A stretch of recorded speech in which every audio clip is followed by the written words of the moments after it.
오늘 함께 묵상하실 말씀은 시편 9편 말씀입니다. 내가 전심으로 여호와께 감사하오며 주의 모든 기이한 일들을 전하리이다. 다윗이 하나님께 감사드리며 하나님이 하신 놀라운 일들을 이 시편 9편에서 고백하는 것입니다. 그러면서 우리 그 하나님의 놀라우신 일들을 뭐라고 표현하느냐? 8절에 공의로 세계를 심판하시며 정직으로 만민에게 판결을 내리시리로다. 하나님의 성품은 공의로우신 하나님이십니다. 우리 너무나 잘 알고 있지요. 그런데 때로는 우리가 이것을 공평과 착각할 때가 있습니다. 그래서 하나님은 공평하신 분이시다. 하나님은 공평하시기도 합니다. 하나님이 이 공평이 근데 우리가 생각하는 우리 기준의 공평과는 다른 공의에 더 가까운 성품이라는 사실을 우리가 좀 분명하게 알았으면 좋겠습니다. 공평이라는 단어는 어떤 뜻을 가지고 있습니까? 당신 것과 내 것이 똑같은 게 공평입니다. 내가 받은 것과 옆에 사람이 받은 조건이 같고 양이 같은 것, 이것을 우리가 공평이라고 부릅니다. 우리가 공평에 집중하면 어떤 문제가 생길까요? 옆에 밥그릇을 볼 수밖에 없어요. 공평한가 아닌가? 내가 더 많이 가졌나? 저 사람이 더 많이 가졌나? 나보다 제가 더 많은 거 아니야? 나보다 저 사람이 더 많이 일하는 거 아니야? 라는 이런 비교와 그리고 나보다 조금만 더 많이 가졌거나 유리하거나 내가 조금만 더 불리하면 그것에 무엇이 나옵니까? 바로 불평과 실망과 이런 부정적인 에너지들이 거기서 마구 샘솟아 오른다라는 것입니다. 우리가 성경 속을 보면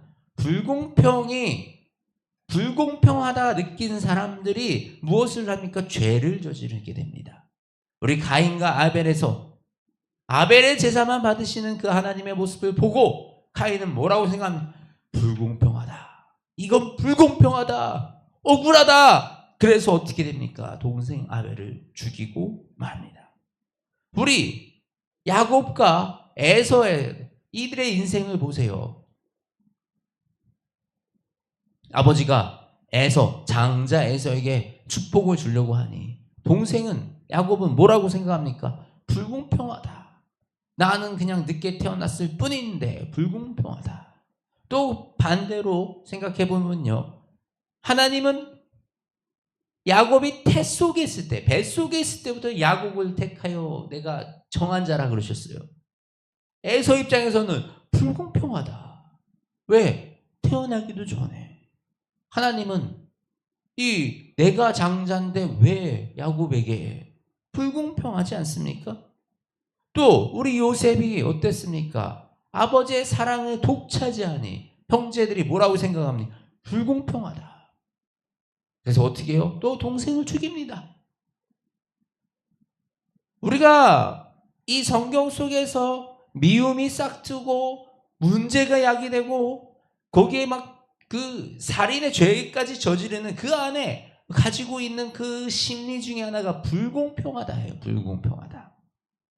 우리가 하나님을 마치 저와 나를 똑같이 대하시고 똑같은 양을 주시고 똑같은 삶을 살게 하시는 분으로 오해한다면 우리는 하나님을 불공평한 하나님이라고 그렇게 오해하고 거기에서 내가 하나님께 원망을 품을 수 있는 그 마음의 씨앗이 생긴다라는 것입니다. 그래서 하나님이 우리에게 공평하신가 불공평하신가 우리는 그것에 관심을 둘 것이 아니라 하나님은 공의로우신 하나님이시다라는 사실을 우리가 기억하기 원합니다. 공의는 무엇입니까? 하나님은 주어진 대로 하나님은 우리에게 주신 대로 가장 아름다운 걸 주셨고 가장 좋은 걸 주셨다라는 것입니다. 저와 나의 삶은 다르고 제가 나보다 더 많이 가진 것 같고 저 사람이 나보다 더 누리고 사는 것 같아도 하나님의 기준으로 오히려 나의 약점과 이 결핍이 나의 진주가 되고 나의 보배가 되어 내 인생을 더 빛나게 해주는 그 역할을 한다라는 사실을 우리가 신뢰하며 다른 사람의 인생을 보지 않고 다른 사람과 내가 공평한가 불공평한가, 저가 더 많이 가졌는가 못 가졌는가, 저가 지금 더 누리고 있는가 못 누리는가, 우리가 그것에 관심을 두는 것이 아니라 우리에게 향하신 그 하나님의 완전하시고 선하신 그 계획을 신뢰하는 것, 이것이 바로 우리가 공의의 하나님을 신뢰하는 것입니다. 다윗은 적군이 쳐들어와서 도망다니고 아들이 자신의 배반해서 도망다니는 그 상황 가운데서도 주님을 찬양하고 그 가운데서도 다시 선을 이루시며 다윗을 회복해 가시는, 다윗을 세워가시는 그 하나님을 찬양하고 있는 것입니다.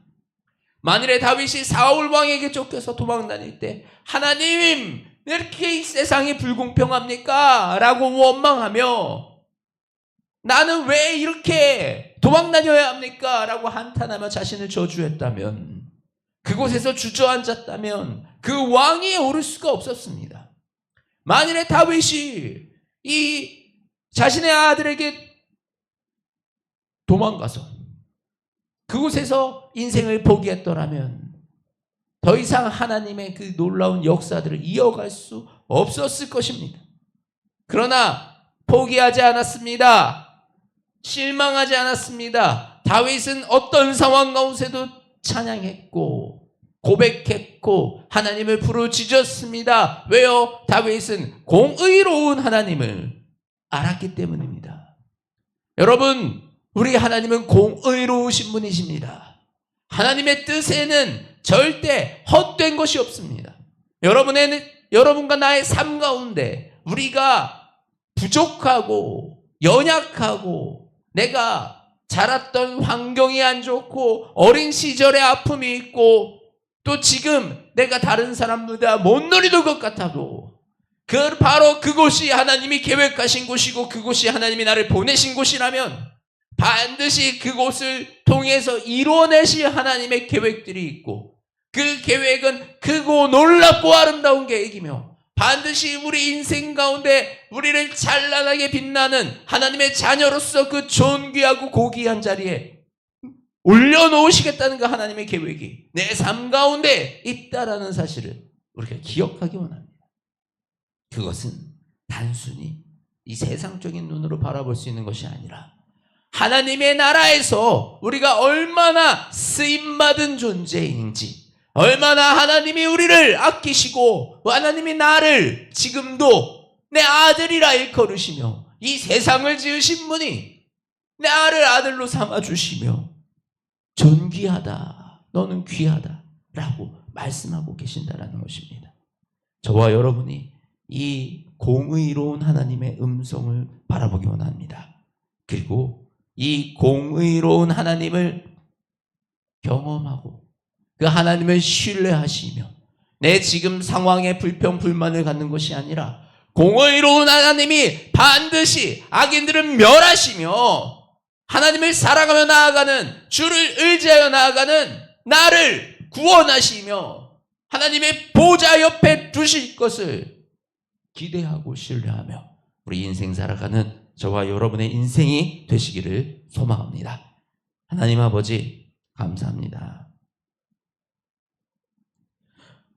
공의로우신 하나님이 우리의 연약함을 또 우리의 약함을 우리의 결핍을 사용하여 우리를 빚어가십니다.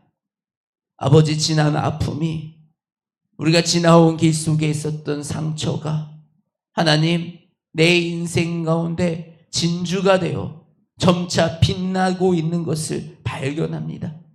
하나님, 우리 인생 가운데 때로는 지치고 힘들고 억울하고 불평 가운데 있는 것처럼 느껴질지라도 공의로운 하나님이 나의 편이시며 공의로운 하나님이 나를 바라보시고 나를 존귀하다 귀하다 말씀하시니 하나님, 그 하나님의 그 의를 우리가 신뢰하며 그 나라를 향하여 한 걸음 한 걸음 담대히 걸어갑니다. 하나님, 우리가 주변 사람 보지 아니하게 하여 주시옵소서. 내 마음이 요동치지 아니하게 하여 주시옵소서. 나와 하나님과의 밀접한 관계를 통하여 오직 하나님만 의지하고 하나님만 바라보며 한 걸음 한 걸음 나아가는 담대한 믿음의 자녀가 되게 하여 주시옵소서. 그리하여 하나님, 주님이 예비하신 것들, 주님이 이루어 가시는 것들 바라보게 하시고 그것들로 만족하고 기쁨을 누리며 살아가는 충성한 충실된 주의 자녀들 되게 하여 주시옵소서. 사랑이 많으신 우리 주 예수 그리스도의 이름으로 기도드립니다. 아멘.